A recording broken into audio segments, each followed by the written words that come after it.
Thank you. Andrew Williams.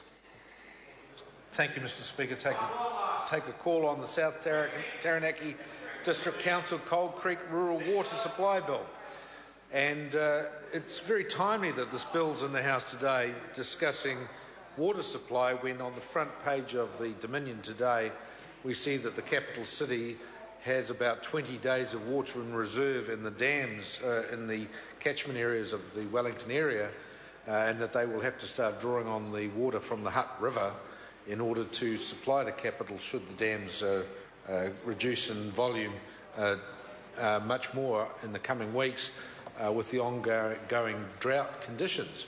And it's a timely reminder of the importance to every community of their water supplies and the importance of maintaining the integrity of their water supplies and ensuring that there are contingencies in place for that important supply of the most basic human need, water.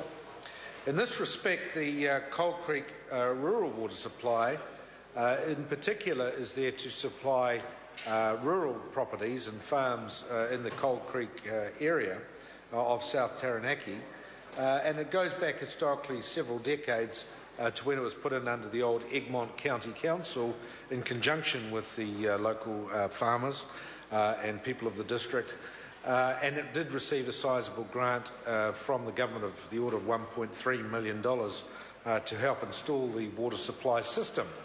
And therefore public money has been expended to help that particular district provide for its water, both rural and also to supply the township of Edgecombe in terms of, I think it's Edgecombe. Was it Edgecombe? Yeah. No, well, one of the small towns nearby with its emergency water supplies, and a small town nearby also depends on it as an emergency backup for water in the event that their own supplies do run out.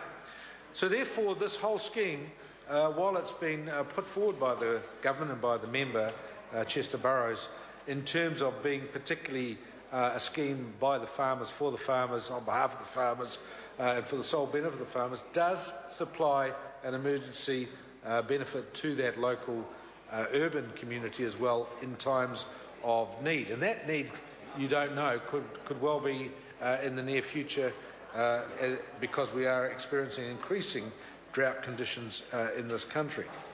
Now, in terms of that also, we have a problem with this bill, New Zealand First, in that originally we were of the understanding that there would be a referendum in the bill to make sure that it was kosher and stood up with the community, but only to find that when the bill actually came through its full paces, that the referendum was only going to be for those local people in that catchment area affected by the water supply. So it's almost like asking for turkeys to vote in favour of Christmas. You've got a slightly vested interest by asking the very people who are attached to the water supply, do you want to control the water supply yourselves, and do you want it in your own ownership, under your own company? And therefore it was not seen by New Zealand First as being a true and genuine referendum of all the people who had a vested interest in it. And therefore, Mr. Speaker, we feel it is only right, because there has been taxpayer money going to this over the years.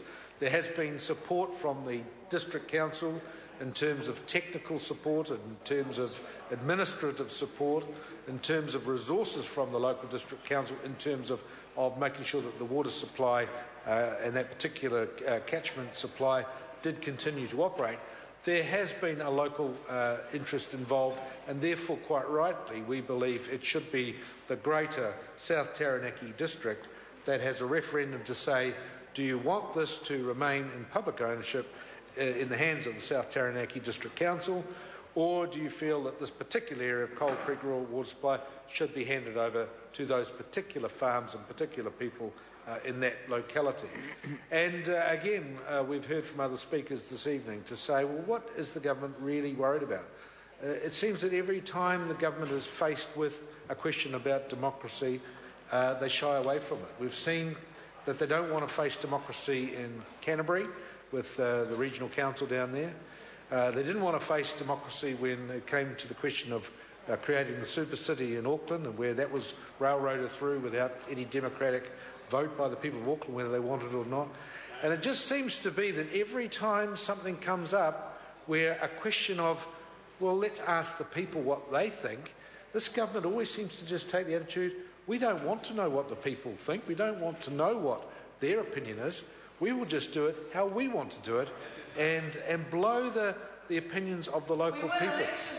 And they think that by winning an election with a very, very, very slim margin, and where their margin is only in place because they hold on to the reins, because they have the likes of the ACT Party propped up, and the United Future Party propped up, and the Maori Party sort of in there hanging around the edges, propped up.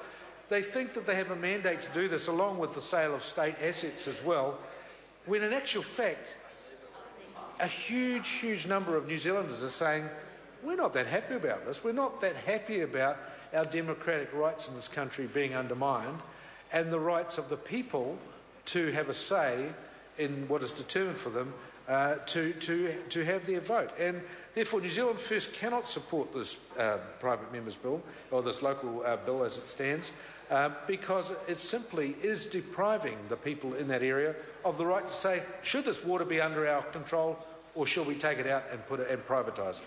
And that's a slippery slope in this country, because if this goes through without the input of the local democratic rights of people there, it's a slippery slope as what will be the next scheme. Where will be the next scheme in New Zealand where a similar thing is brought to this House and told is going to be put through by the slimmest of mandates, the slimmest of majorities, and be told, well, that's the next scheme that we're going to privatise.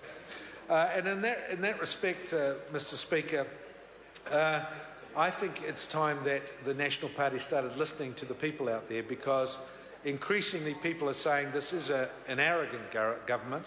It is a government that is not listening to the people. This week they're getting deserted by their business mates in Auckland and Wellington, who are crying and screaming blue murder about their car parks, company car parks, having a fringe benefit tax being imposed on them. And quite frankly, this government's starting to run out of friends. It's starting to run out of friends. And when even the likes of their business mates are saying these are dumb decisions and poor decisions and clueless decisions, then you do start to wonder whether they truly have a mandate to put through bills such as this. So, Mr. Speaker, New Zealand First will not be supporting this. We implore the government to look seriously at changing this, have a wider referendum, ask the people, stop being afraid of the people, stop being afraid of hearing the opinions of the people of New Zealand, and let true democracy reign in this country. Mr. Speaker. I call Maggie Berry. Thank you, Mr. Speaker. I rise to